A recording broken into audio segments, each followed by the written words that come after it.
Steph Weaves Tales presents Paxwood, The Haunting of Paxwood House, a paranormal fantasy web serial written and narrated by Stephanie Gildart. Episode 20, The Evergreen Waltz. One moment I was screaming as incorporeal forces dragged me forward, sneakers squealing on hardwood. The next, I was standing on the threshold of a grand ball. All around the room, men and women in early 20th century fancy dress whirled arm in arm to beautiful, live string music. Masks covered every face, some grotesquely exaggerated demon faces with horns curling over human ears and hair, others cherubically lovely and innocent and adorned with feathers. I was standing in flat black Oxford shoes, a black pinstripe suit with a deep green vest over a crisp white button-up shirt, men's clothing that suited the apparent fashion era, but cut in a way that still flattered my feminine hourglass.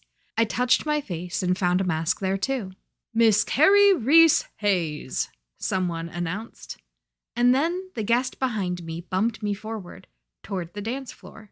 Or, more accurately, toward the evergreen carpet that cut a path along the edge of the room, leading toward two women and one man standing around an empty throne. No, 3 women. One of them, much like me, wore a tailored pantsuit. But throne was the only correct word for that chair. It towered with twisting bare branches stretching up and out in an interwoven pattern that reminded me of the lid of Florence Paxwood's jewelry box. It was a pattern, or a pattern concealing a symbol, or simply pretty interlaced branches. The emerald green velvet tufted cushion was massive. 2 humans, maybe 3 if they squeezed, could all fit between the arms of the throne. I could tell I was supposed to approach, perhaps to kneel before this seat. A hand grasped mine and pulled me sideways, off the carpet and into the dancing crowd. "You don't want to go there," the dancer said. "Dance with me instead." He didn't fit in with the rest of the crowd. A cheap child's plastic Halloween Night Fox mask covered the top half of his face. You know Night Fox, that comic book vigilante billionaire who combats a rogues gallery of gangsters and villains. Every decade we get another animated series or movie adaptation. That Night Fox. He wore jeans and a tuxedo-patterned t-shirt instead of a suit. But as he pulled me into the dance, he placed my left hand on his upper arm, his right hand above my waist, gripped my right hand in his left, and moved to the waltz beat in perfect time. "What is happening?" I asked, looking from my new dance partner back toward the golden branches of the dead tree throne. "Keep your eyes on me," he said.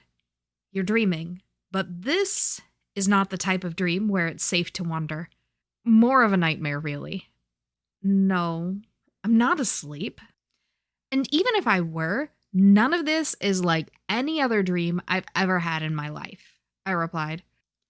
"Where does tuxedo t-shirt, cheap mask, Night Fox come from in my imagination? Definitely nowhere. I'd want to meet Soul Ace." He laughed. "That's right. Keep your focus on me. The announcer said your name is Kerry, is that right?" "Yeah, she, her pronouns." "Best. He, him." "Bats?" As I kept my eyes on him, the music and the dancers all blurred. "No. Bast," he insisted. "Like the Egyptian cat goddess of protection?" "Bast, like my name is Bast," he replied, sounding annoyed. It was his name, given to me, and even as confused as I was about everything, I knew better than to keep pushing. This was what the dancer wanted to be called. I'd go along. Bast. Bast is you. "What's the last thing you remember before coming to this little dance?" Bast asked. I tried to remember before the dance. "I was..." "It's okay if it's hard to remember," he said. "Sometimes dreams are like that. Take a breath. Take a beat. How about a little further back? Like yesterday. What day was yesterday?" "Sunday," I said. "No, wait. Monday. Okay, good. Now, what do you usually do on Tuesdays? School, right? What grade are you in? 10th grade, I said. I usually go to school. 10th grade, he repeated. Was there a hint of longing in his voice? What about you? I turned the question back to him. What do you usually do on Tuesdays? He chuckled. There's no usual Tuesday for me these days. I'm a traveler, an interloper, an adventurer. Every day is something new. All right, Peter Pan. And do you never grow up too? Let's say I'm still figuring that part out. He shook his head. Okay, Tuesday. You usually go to school on Tuesdays. 10th grade. Was anything different today, though? I didn't want to think about it. Why didn't I want to think about it? I saw a new friend before school. She's interested in buying Paxwood House. The surrounding ballroom sharpened. The music paused, if only for a second, and all eyes were on us. That's a name we shouldn't say here, Bast observed, turning me in a sudden spin. Why do you like an annoyingly flawless super alien over an imperfect human detective, anyway?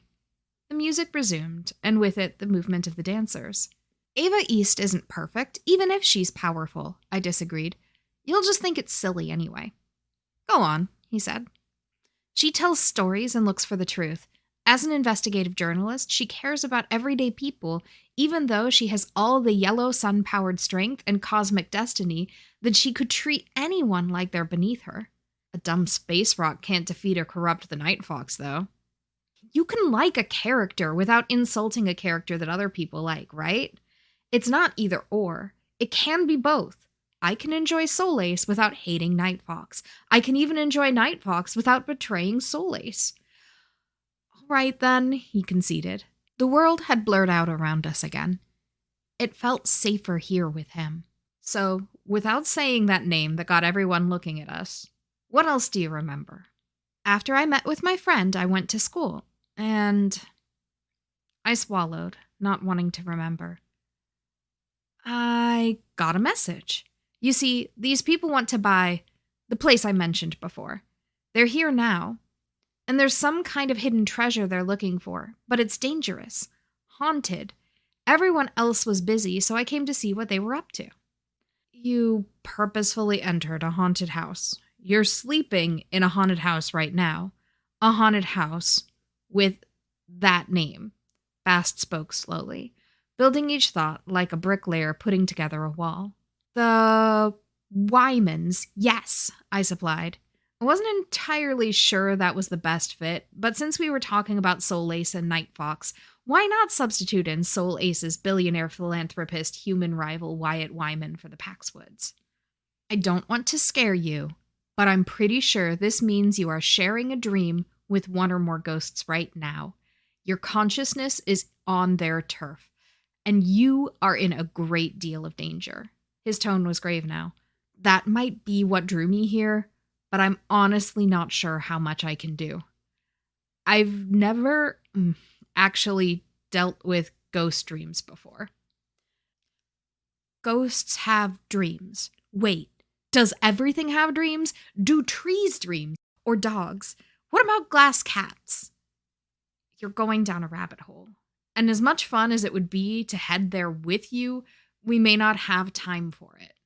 Come back here with me, where we can try to make a game plan.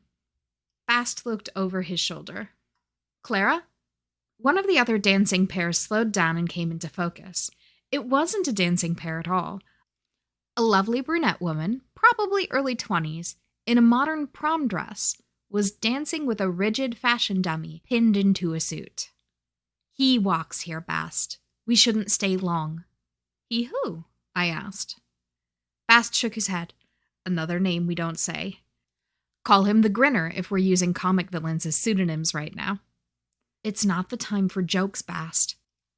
We should leave, the brunette named Clara said, insistent.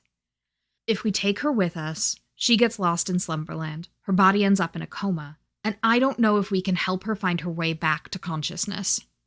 Bast groaned in frustration, looking between me and Clara. You're trying to keep me safe, but you don't want her to become one of the lost. I don't either, I chimed in. Bast and Clara both looked at me. I'll keep watch. If, the grinner, was it? If the grinner draws near, you cannot stay, little brother. You aren't ready, Clara said. Understood. So, please tell me someone knows you're in this haunted house and they're bound to come rescue you sooner than later. I laughed weakly. Probably not. The only two other living people in the haunted house. I trust them less and less every time I meet them, and I didn't trust them much to begin with. One friend sent me here. A couple of others might look for me if I'm lucky. Let's hope you're incredibly lucky. Bast gritted his teeth. So, favorite version of Solace? Thank you, listeners, for tuning in. Paxwood, Book 1, The Haunting of Paxwood House, is written and narrated by Stephanie Gildart. That's me. Theme music composed by Human Nature. Visit paxwoodtales.com to read the story as it unfolds. Want to read over my shoulder while I write what's next? Catch me live on Twitch for laid-back virtual write-ins and crafting. If you like the story and you want more, like, review, comment, subscribe, and if you're feeling particularly entangled, buy me a skein of yarn on Coffee. Kerry's paranormal tip of the day. Prepare a few pop culture pseudonyms you can use when you need to avoid drawing the attention of paranormal threats. And seriously, don't say the name of a ghost 3 times in a mirror to see if they'll appear. That's how you get haunted.